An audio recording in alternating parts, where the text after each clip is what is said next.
Okay. Hello, and welcome to my third interview for the We Rise video series of the Women Entrepreneur Club. I'm the founder of the Women Entrepreneur Club, and it's my mission to support women in finding their own way of doing business. And that's why I'm doing interviews with women who already found their own way of business.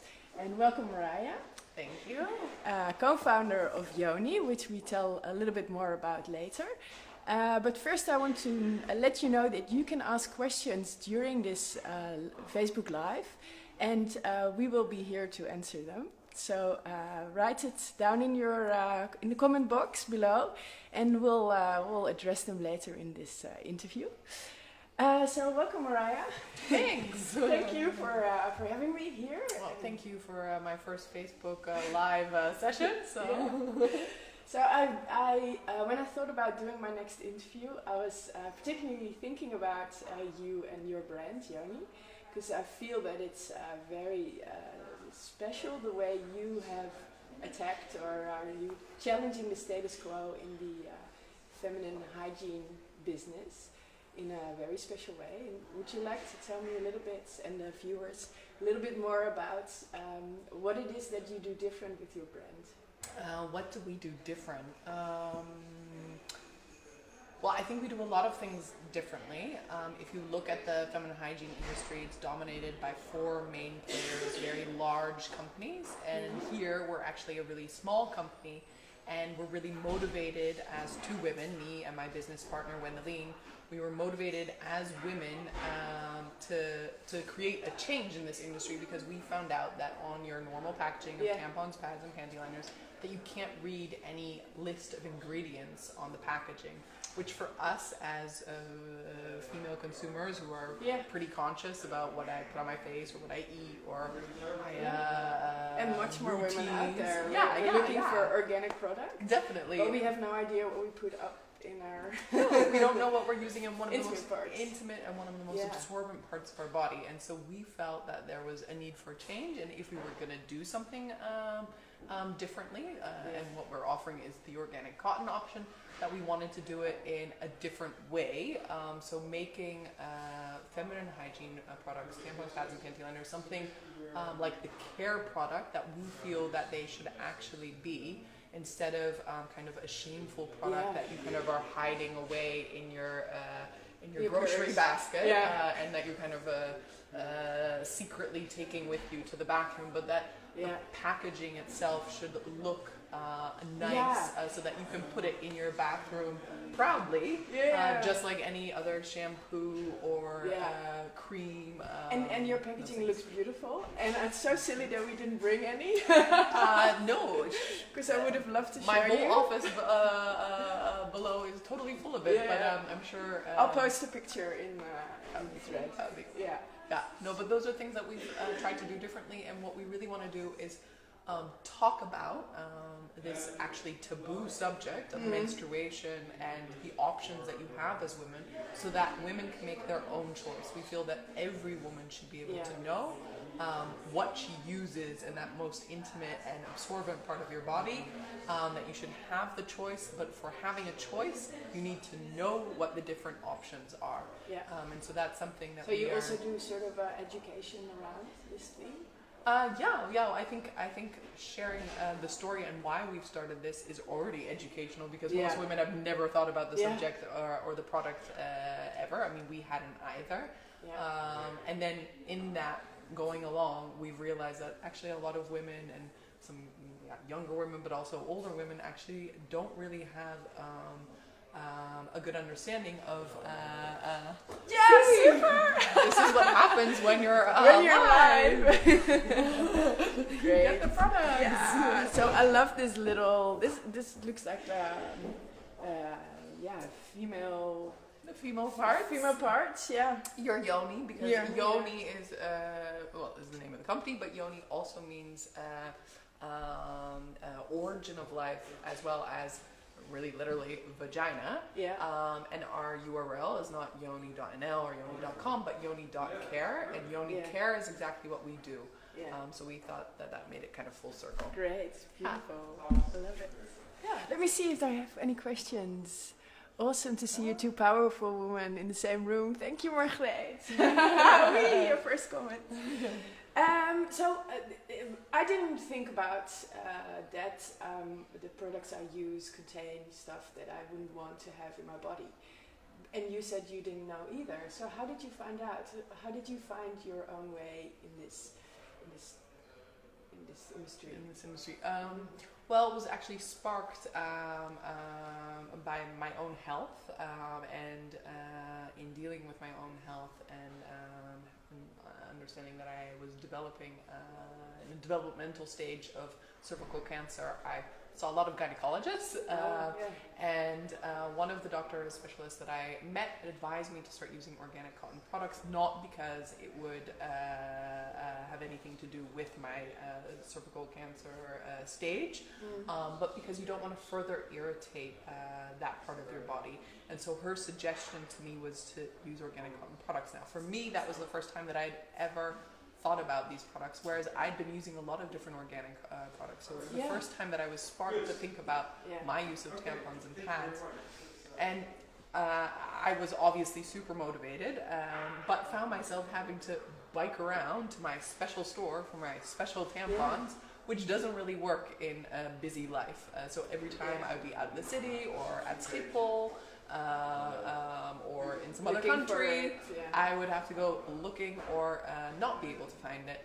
And in talking to Wendelin, actually a couple of years down the line of having to do this back and forth and biking around town, we realized that both of us had never thought about these products, and that probably if we had never thought about it, most women had never thought about it.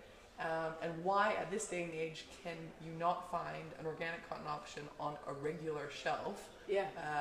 Because I mean, I can find my organic spinach, my organic apples on any supermarket shelf nowadays, but not these very, very intimate products. Plus, we found that it's really strange that you can't actually know as a consumer, a female consumer, what you're using in a very intimate part of your body. So those are things that we thought should change. Okay, so how does this question, like this personal quest, change into a business?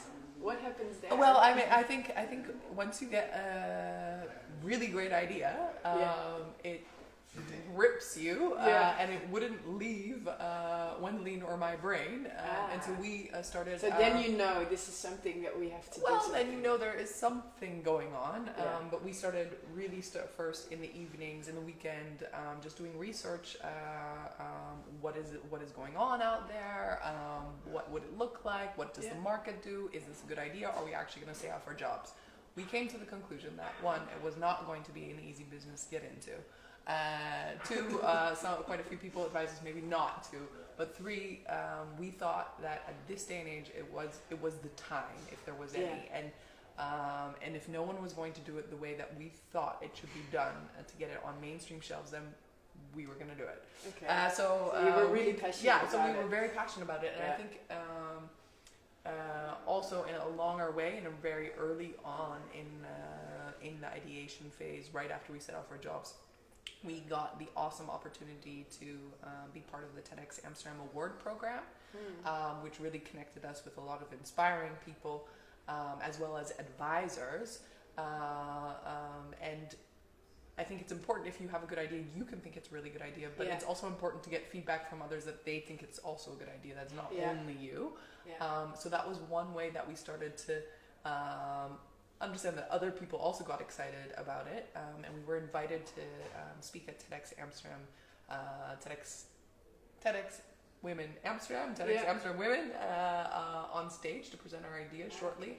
Really an ideation phase, and that was a perfect podium for us to talk about the idea and to get a lot of inspiring feedback and advice and experts to help us along the way. So did that kickstart your business? That definitely kickstarted our business. So that would be something that you could advise other women with revolutionary ideas to get feedback in an early stage. Share your idea. Not build the whole business before. No. And I think a lot of people say, "Oh, well, aren't you worried about sharing your business idea with others?"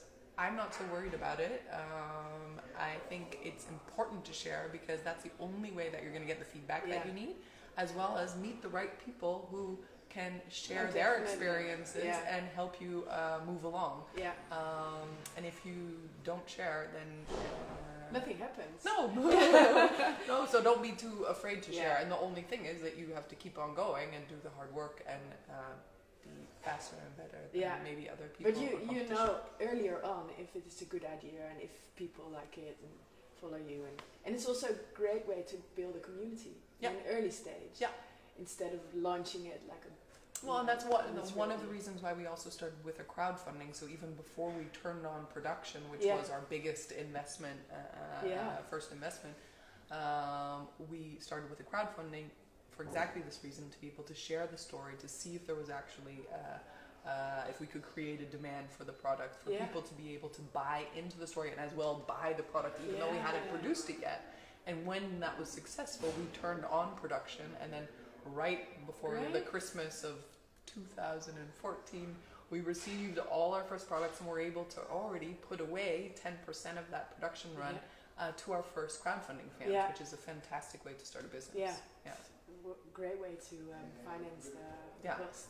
But crowdfunding is, I must say, also Yeah. it's really hard. Disclaimer. It's really hard work. You have to Yeah. work it. Just putting up a crowdfunding campaign, you can't just like sit back and then think it's gonna happen. I mean, I spent, I think, 2 days sending 200 emails with our first press release and those kind of things, and we did tons of follow-up, and we were full-time on it. Do you know if any of those people that started following you during that crowdfunding campaign are still with you? Yeah, definitely, because we once in a while, and we really appreciate that also if we get that, if we get emails or approached by people when we're somewhere talking about it, and they said, I was with you at the crowdfunding. I have the T-shirt. And that's really, really cool. Oh, and wow. motivating. Yeah. That's cool. Let me see if there's anything.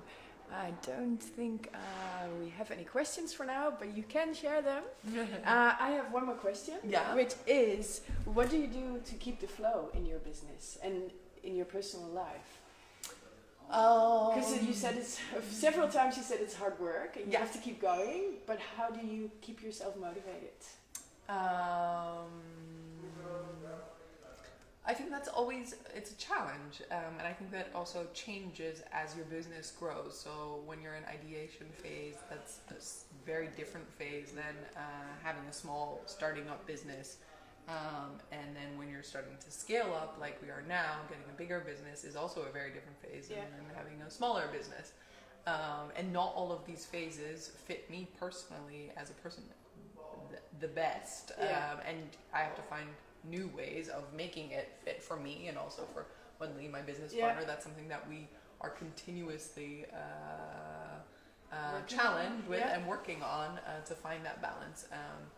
And for me personally, I think it's important, one, to understand how best you work. So I know I'm someone with limited energy, and that the best way for me to work is work in limited but very intense periods of time, rather than to have really long days. I also know that, for example, evening time is not my best time to shine, although there are events that we're invited to, and I'm always very grateful for these invitations, and I'll go and speak, but I always have to kind of pep myself up for it.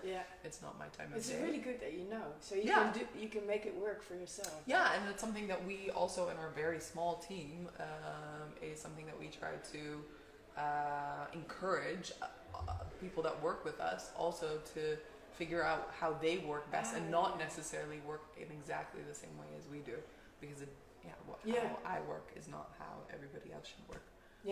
So knowing yourself in that. Really And I think also, that's the great thing about having your business, is that every day is different. There are different phases. But to start figuring out what is it that, what is my strength, and how can I build on that strength, and how can you find others to complement yourself and not feel like you have to know everything or be able to do everything, because at the end of the day you're not going to be able to. And I think in preparing for this interview, we talked about the value of having a business partner. You and Wendeline have been friends for a long time before you started working together, and you mentioned that it really helped you now to get feedback and Yeah, and to keep each other going. Yeah. I mean, they're always in setting up a business. I mean, it took about 1.5 years before from idea and saying off our job until we actually had products and could start sales. Yeah. So it's quite a long time to every day meet, every day keep on going. Yeah. And luckily, every day that I had an off day, Wendelin usually did it, and the other way around. So you That's great timing. So you keep each other going, and I think that's been invaluable. And so for people on their own, because in my community there's lots of women on their own. Yeah, starting out. So mostly you are on your own. And then I think it is really important to find a support group and to make sure you're in a circle supports you as much as they can. In keeping you going, because it's a lot of, I mean, I can speak, it's a lot of hard work, it's a lot of sacrifices, ups and downs. Yeah, ups and downs, and not always fun and light, unfortunately. And especially in growing businesses, there are times when you really feel maybe overrun because things are growing and you can't immediately put the people in place that you need to be able to continue to grow and those things. So that's sometimes difficult. I mean, you have to get yourself through, and then for me, it really helps that Wendelin is also there. Yeah, great. Thanks. Hey, Susan, knowing yourself on how you work. Yes, that's it. Thank you for repeating that. I think someone asked me last time, where are you having this interview? And last time I was in a library. And I'll give you a quick look around, which is really boring this time. We're in a hallway. Yeah, we're in a hallway, but we're in one of the most beautiful offices in Amsterdam. It's called the Groene Bocht. Maybe you can tell a little bit about this. The Groene Bocht is a workplace for companies with social entrepreneurs or social enterprises and companies with sustainable philosophy behind them. Yeah. And I think there are 2 locations on the Keizersgracht, and this is the most beautiful building. Yeah. And I think there are about 25 different companies that seat themselves here between the 2 locations. And we're actually, I mean, the building is totally fantastic, and some parts of it are really, really beautiful. But we're actually in the basement in a very small Working space. your way up, right? Working our way up. Yeah, working our way up eventually, but we're actually in a really small space, and it was too dark there to do any filming, so that's why we're here in the hallway. But it's getting darker here as well. Yeah, it is. And I think we've been filming for a while, so I think it's time to wrap up. Yeah. Is there anything you'd like to share with the viewers? And well, I would just say to anyone who's trying to set up their own business, to keep on going and to follow your own passions and dreams, and not to measure your success by looking towards others. I think that's really something personal. Yeah, and I agree with that. Yeah, so keep it personal. Yeah, keep it personal. Look for yourself. What do you need? And go for it. Yeah, keep on trying. Yeah, do lots of trials and errors. Great, and if you do need support, we have monthly meetups in Amsterdam and Utrecht, and you can join them anytime. And if you like to have a support team, we offer a team working year program, and there's more information on the website. And one question for you as well: who would you like to see me interview next time? Any ideas or suggestions are welcome, and any comments you can place in the comment section below.